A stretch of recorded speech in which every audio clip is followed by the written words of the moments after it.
सुप्रभात छात्रों, स्वागत है आपका हिंदी कक्षा की ई पाठशाला में। आज की कक्षा में बच्चों हम हिंदी व्याकरण के अंतर्गत क्रिया को पढ़ेंगे। तो आइए बच्चों शुरू करते हैं। शुरू करने से पहले बच्चों हम चित्र में दिए गए वाक्यों को एक बार पढ़ लेते हैं। दादी जी स्वेटर बुन रही हैं। दादाजी अखबार पढ़ रहे हैं। मोहन के दादाजी बीमार हैं। वर्षा हो रही है। बच्चों, चित्र में जो मोटे लाल रंग से अक्षर दिए हुए हैं वो कैसे शब्द हैं? क्रिया। जिस शब्द से किसी काम के करने या होने का बोध हो उसे क्रिया कहते हैं। तो आपने चित्र में देखा कि जो मोटे लाल अक्षर वाले शब्द थे वो क्या प्रकट कर रहे हैं? काम के होने का, है ना। काम के करने या होने का जिससे पता चले उसे ही क्रिया कहते हैं। आइए यहाँ पे और अधिक अच्छे से समझते हैं। बच्चा दूध पी रहा है, तो यहाँ पे पी रहा जो मोटा काला अक्षर है, पी रहा क्या बोध करा रहा है? काम के होने का। तो स्पष्ट है, कार्य के होने का जिससे पता चले उसे ही क्रिया कहते हैं। अब हम क्रिया के भेद के बारे में चर्चा करते हैं बच्चों। कर्म के आधार पर क्रिया के दो भेद होते हैं। आकर्मक क्रिया, जिन क्रियाओं में कर्म की आवश्यकता नहीं होती उन्हें आकर्मक क्रिया कहा जाता है। जैसे बच्चा रो रहा है, लड़की जा रही है। इन वाक्यों में केवल कर्ता और क्रिया है, इनमें कर्म की आवश्यकता नहीं है। पहले वाक्य में मोटा काला अक्षर रो रहा है और दूसरे वाक्य में जा रही है, मोटे काले अक्षर दोनों ही आकर्मक क्रिया है। बच्चों, शब्द से ही स्पष्ट है कि कर्म के बिना वाक्य में केवल क्या है? एक कर्ता है और दूसरी क्रिया है ना। कर्ता और क्रिया है, कर्म नहीं है। तो स्पष्ट है कि ऐसे वाक्य आकर्मक क्रिया होते हैं। अब हम जानेंगे साकर्मक क्रिया। साकर्मक जिन वाक्यों में क्रिया के कार्य का फल कर्म पर पड़े वो सकर्मक क्रिया कहलाते हैं। जैसे बच्चा आइसक्रीम खा रहा है, कुली सामान उठा रहा है। इन वाक्यों में खा रहा है, उठा रहा है क्रियाएं हैं। इनमें आइसक्रीम और सामान कर्म भी आए हैं। स्पष्ट है बच्चों, आकर्मक क्रिया कर्म के बिना और सकर्मक क्रिया कर्म के साथ। इनमें कर्ता और क्रिया के साथ ही साथ कर्म का भी आवश्यक होता है। तो इसमें आप देख रहे हैं कर्म क्या है? पहले वाक्य में आइसक्रीम है और दूसरे वाक्य में सामान कर्म भी है। आइए आगे इसको हम और अच्छे से विस्तार पूर्वक समझते हैं। सकर्मक और आकर्मक क्रिया की पहचान करना बच्चों बहुत ही सरल है।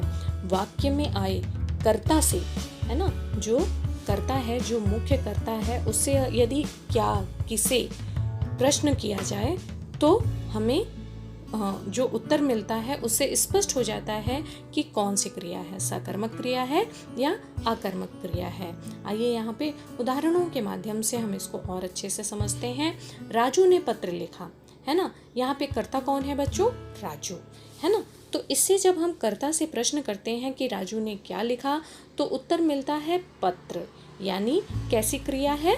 सकर्मक क्रिया। दूसरा वाक्य है बच्चे हंस रहे हैं। अब यहाँ हम अगर कर्ता से प्रश्न करते हैं कि बच्चे ने क्या हंसा, तो उत्तर हमें क्या मिलता है? कुछ भी नहीं, बच्चा हंस रहा है। एक स्वाभाविक क्रिया है, इसमें कोई भी कर्म सहायक नहीं है। तो ये कैसी क्रिया होगी बच्चों? आकर्मक क्रिया, यानी कर्म के बिना। अब आपने आकर्मक क्रिया और सकर्मक क्रिया को बहुत अच्छे से जान लिया। अब हम इनके अतिरिक्त कुछ और भी क्रियाएं होती हैं जिनके बारे में जानेंगे। पहला है द्विकर्मक क्रिया। द्विकर्मक जैसा कि वाक्य से ही स्पष्ट है, दो क्रियाएं, है ना। इसको जानने के लिए बच्चों हम एक वाक्य के माध्यम से इसको और अच्छे से समझेंगे। हमने अतिथि को खाना खिलाया। अब इसी वाक्य से हम दो प्रकार के प्रश्न करते हैं। हमने किसे खाना खिलाया? अतिथि को। हमने क्या खिलाया? खाना, है ना। तो दो तरह की क्रियाएं हो रही हैं, दो क्रिया हो रही है, इसलिए ये कैसी क्रिया होगी? द्विकर्मक क्रिया। अब आगे बढ़ते हैं। दूसरा है प्रेरणार्थक क्रिया। जब कर्ता किसी कार्य को खुद ना करके किसी दूसरे को करने के लिए कहता है या किसी दूसरे से करवाता है तो ये ऐसी क्रिया क्या कहलाती है बच्चों? प्रेरणार्थक क्रिया, यानी कार्य करने के लिए प्रेरणा देना। जैसे माताजी नौकर से बर्तन मंजवाती हैं, है ना। दूसरे से कार्य करवाना, खुद ना करके किसी दूसरे से कार्य करवाना या कार्य करने के लिए कहना, वो क्या कहलाती है? प्रेरणार्थक क्रिया। और तीसरी है बच्चों पूर्वकालिक क्रिया। पूर्ण क्रिया से पहले होने वाली क्रिया को पूर्वकालिक क्रिया कहते हैं। स्पष्ट है बच्चों कि कोई कार्य जब पूर्ण हो रहा है ना, कोई क्रिया पूर्ण हो रही है, उससे पहले होने वाली जो क्रिया होती है वो क्या कहलाती है?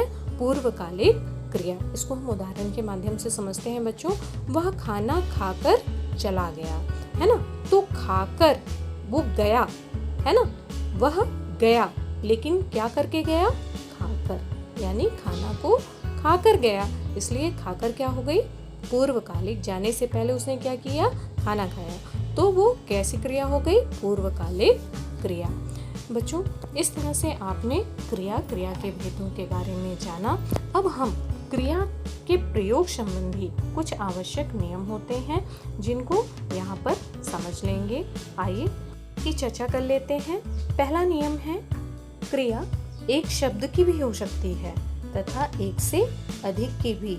बच्चों, यह ध्यान रखने की आवश्यकता है कि क्रिया हमेशा एक शब्द में ही नहीं, एक से अधिक शब्दों में भी हो सकती है। जैसे गया, आया, है ना। गया एक शब्द में भी है और गया था एक से अधिक शब्द में भी क्रिया हो सकती है। आ रहा है। दूसरा नियम है, यदि क्रिया के विभिन्न रूप से उसके धातु रूप को अलग कर दिया जाए तो जो रूप बच जाता है उसे सहायक क्रिया के नाम से जानते हैं। जैसे एक वाक्य है, लिख रहा था। इसमें लिख धातु को अगर हम अलग कर देते हैं तो सहायक क्रिया क्या हो जाती है बच्चों? रहा था। इस तरह से बच्चों आज आपने क्रिया व क्रिया के भेद तथा उनसे संबंधित नियमों के बारे में जाना। आशा है आपको समझ में आ गया होगा। तो बच्चों, आज की कक्षा में बस इतना ही। धन्यवाद।